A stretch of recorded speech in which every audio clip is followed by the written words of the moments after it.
পায়েল সোম কিচেনে আপনাদের সকলকেই স্বাগত। আজকে আমি আপনাদের সাথে শেয়ার করব কিভাবে সুজির গোলাপজাম মিষ্টি তৈরি করবেন।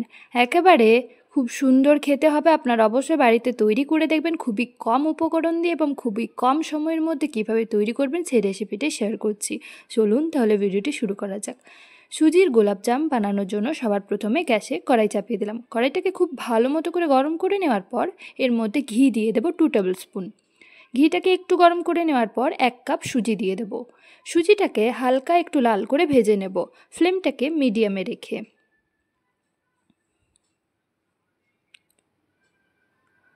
সুজিটাকে কিন্তু খুব বেশি করে ভাজার দরকার নেই। যেই দেখবেন একটু কালার চলে আসছে তখনই এর মধ্যে আমি এখানে গরুর দুধ অ্যাড করে দেব।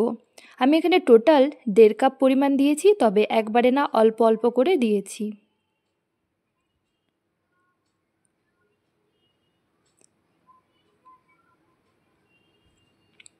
অল্প অল্প দিয়ে এভাবে নাড়াচাড়া করে বেশ একটা ঘন ব্যাটারের মতো তৈরি করে এটাকে এভাবে নাড়াচাড়া করতে হবে। ফ্লেমটাকে অবশ্যই মিডিয়ামে রাখবেন, হাইতে দেবেন না। সুজিটা এভাবে রান্না হয়ে দেখবেন ফুলে উঠবে। প্রায় 5 মিনিট মতো সুজিটাকে এইভাবে ভালো করে রান্না করে নেওয়ার পর যেই দেখবেন কড়াইয়ের গা থেকে উঠে উঠে আসছে, একটা দলা পেকে যাচ্ছে, ঠিক সেই রকম পর্যায়ে এটাকে নামিয়ে নিতে হবে।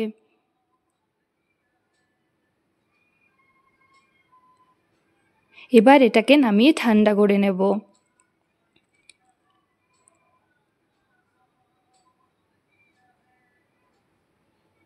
সুজির এই মিশ্রণটা খুব ভালো মতো করে ঠান্ডা হয়ে গেলে এটাকে হাত দিয়ে একটু মসৃণভাবে মেখে নেব। তারপর এর মধ্যে অ্যাড করে দেব 2 টেবিল স্পুন গুঁড়ো দুধ। মিষ্টিটা আপনারা আপনাদের স্বাদ অনুযায়ী দেবেন। বেশ একটা ডোয়ের আকারে তৈরি করে নেব। আর ডোটার মধ্যে যেন কোনো ফাটা দাগ যেন না থাকে, একেবারে মসৃণভাবে একটু সময় নিয়ে হাত দিয়ে এভাবে করে মেখে নেব।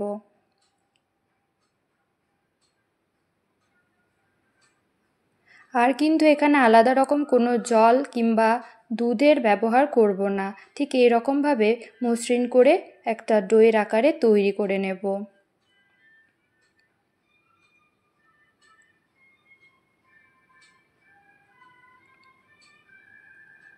যতটা সময় পারবেন এটাকে খুব ভালো করে এভাবে করে মথে নিতে হবে। যত ভালোভাবে এভাবে করে মথে নেওয়া হবে ঠিক মিষ্টিগুলো ঠিক সেই রকমই মসৃণভাবে হবে। এবার এটাকে 5 মিনিট রেস্টে রেখে দেব। তারপর এখান থেকে ছোট ছোট বলের আকারে গোলাপজামের শেপগুলো দিয়ে দিচ্ছি। অল্প পরিমাণ ডোটার থেকে অংশ কিছুটা নেওয়ার পর 2 হাতের তালুর সাহায্যে এভাবে গোল করে নিচ্ছি। আর হাতে অবশ্যই একটু পরিমাণ তেল লাগিয়ে নেবেন।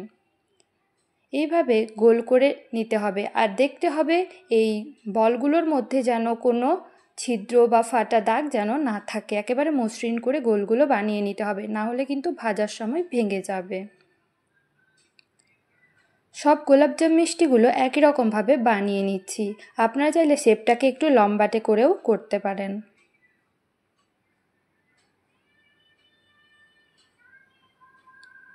সব গোলাপজাম মিষ্টিগুলো তৈরি করে নিয়েছি। এবার অন্যদিকে চিনি শিরাটা প্রথমে রেডি করে নিচ্ছি। তার জন্য গ্যাসে কড়াই চাপিয়ে দিলাম। কড়াইটাকে একটু গরম করে নেওয়ার পর 1 কাপ চিনি দিয়ে দেব। ওই কাপেরই 1 কাপ জল দিয়ে দেব। এবার ফ্লেমটাকে হাইতে দিয়ে চিনিটা পুরোপুরি গলে যাওয়া অবধি অপেক্ষা করব। চিনিটা পুরোপুরি গলে গিয়েছে। এবার এর মধ্যে একটা এলাচ ফাটিয়ে দিয়ে দেব আর ফ্লেমটাকে হাইতে দিয়ে এটাকে খুব ভালো করে ফুটিয়ে নেব। প্রায় 5 মিনিট ধরে শিরাটাকে ফুটিয়ে নিচ্ছি, ঠিক যতক্ষণ না অবধি এটা একটা চটচটে শিরা তৈরি হচ্ছে। দেখিয়ে দিচ্ছি একটু চিনি শিরাটা নিয়ে, ঠিক এইরকম চটচটে ধরনের হলেই হবে। এবার গ্যাসটাকে বন্ধ করে এটাকে সাইডে রেখে দেব আর গোলাপজাম মিষ্টিগুলো ভেজে নেব।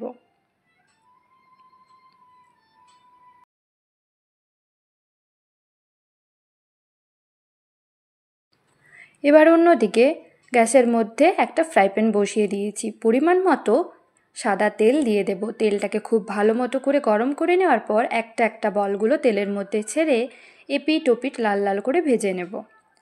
ফ্লেমটাকে লো টু মিডিয়াম ফ্লেমেই কিন্তু এই গোলাপজাম মিষ্টিগুলো ভাজবেন। হাইতে দিলে বাইরেটা কালার চলে আসবে আর ভেতরটা কিন্তু ভাজা হবে না।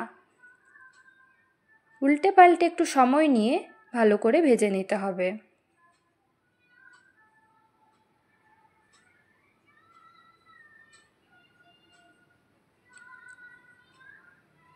এগুলো ভাজা হয়ে গেলে তুলে ডিরেক্ট চিনির শিরার মধ্যে এগুলো দিয়ে দেব আর বাকি বলগুলো ঠিক একই রকম পদ্ধতিতে ভেজে নেব।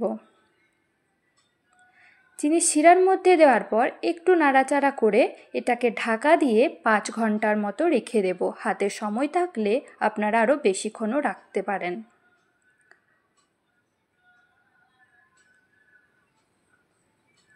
এবার এটাকে ঢাকা দিয়ে রেখে দেব। দেখুন চিনির শিরাটা গোলাপজাম মিষ্টির মধ্যে খুব ভালোভাবে ঢুকে গিয়েছে আর বলগুলো একটু বেশ বড় বড় হয়ে গিয়েছে। তৈরি হয়ে গিয়েছে গোলাপজাম মিষ্টি। ভিডিওটি ভালো হয়ে থাকলে অবশ্যই লাইক শেয়ার কমেন্ট করতে ভুলবেন না। আর আমার চ্যানেলে নতুন হয়ে থাকলে অবশ্যই আমার চ্যানেলটি সাবস্ক্রাইব করে পাশে থাকা বেল আইকন প্রেস করতে একদমই ভুলবেন না, যাতে সবার আগে নোটিফিকেশন আপনাদের মোবাইলে চলে যায়। ধন্যবাদ।